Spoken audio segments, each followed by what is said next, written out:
تیسری بات یہ سمجھیں کہ رسول اکرم صلی اللہ علیہ وسلم کے یہاں پہ دو سفر ہیں، ایک سفر ہے زمینی اور ایک سفر ہے آسمانی۔ عموماً زمینی سفر کو اسراء کہتے ہیں، وہ سفر ہے مکہ مکرمہ سے لے کے بیت المقدس تک، اور دوسرا سفر ہے آسمانی جو آپ کا بیت المقدس سے اوپر جانے کے بعد آسمان اول سے لے کے عرش معلیٰ تک کا سفر ہے، یہ آسمانی ہے۔ عام طور پر تو دونوں سفروں کو ایک ہی سفر معراج کہہ دیا جاتا ہے، بس اوقات بعض لوگ فرق کرتے ہیں، زمینی سفر کا نام اسراء رکھ دیتے ہیں اور آسمانی سفر کا نام معراج رکھ دیتے ہیں۔ معراج عربی زبان میں سیڑھی کو کہتے ہیں۔ معروف اور مشہور روایات یہ ہیں کہ مکہ مکرمہ سے بیت المقدس تک کا سفر آپ نے براق پر کیا ہے، اور بیت المقدس سے اوپر آسمانوں اور عرش کا سفر یہ آپ نے معراج یعنی سیڑھی پر فرمایا ہے۔ وہ سیڑھی کیسی ہوگی؟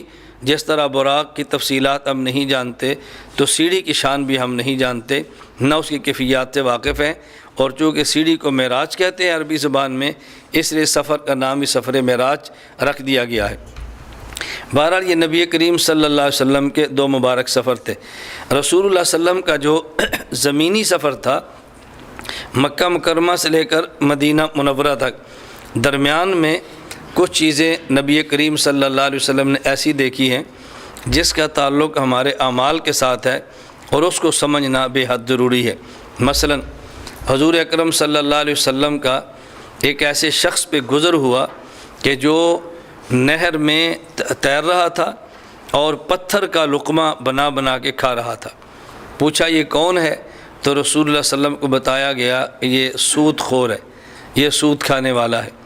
نبی کریم صلی اللہ علیہ وسلم کا ایسے شخصوں سے گزر ہوا کہ جو بدن سے ننگے ہیں، آگے اور پیچھے چند چیتھڑے ان نے لگا رکھے ہیں، ایسے لوگ بھی دیکھے، اور وہ جہنم کے پتھر اور جہنم کے کانٹے کھا رہے ہیں۔ پوچھا یہ لوگ کون ہیں؟ تو بتایا گیا کہ یہ لوگ وہ ہیں کہ جو زکوٰۃ ادا نہیں کیا کرتے تھے۔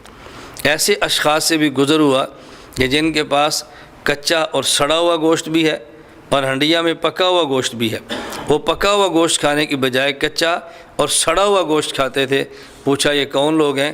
تو بتایا گیا کہ یہ غیبت کرنے والے یہ وہ لوگ تھے کہ جن کے پاس پاک اور حلال بیوی موجود تھی، اس کے باوجود زنا کیا ہے، اور ایسی عورتیں ہیں کہ جن کے پاس نکاح کے بعد پاک رشتہ مرد کا موجود تھا، اس کے باوجود انہوں نے زنا کیا ہے، یہ وہ لوگ ہیں۔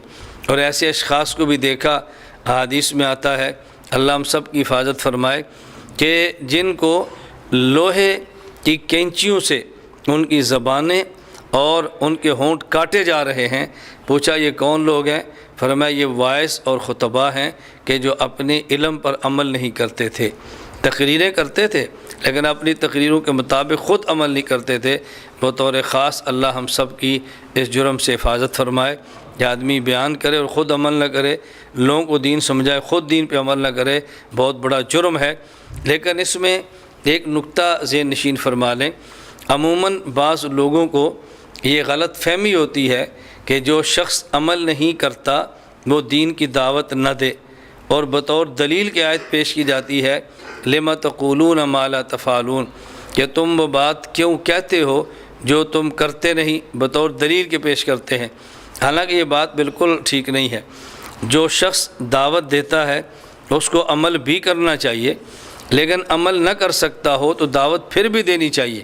اس کی وجہ یہ ہے کہ جو شخص عمل بھی کرتا ہے اور دعوت بھی دیتا ہے وہ دو کام کرتا ہے۔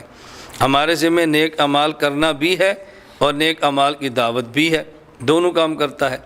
ایک شخص نیک عمل کرتا ہے اور دعوت نہیں دیتا، وہ ایک کام کرتا ہے ایک نہیں کرتا، اور ایک شخص نیک عمل نہیں کرتا لیکن دعوت دیتا ہے، وہ بھی ایک کام کرتا ہے ایک کام نہیں کرتا۔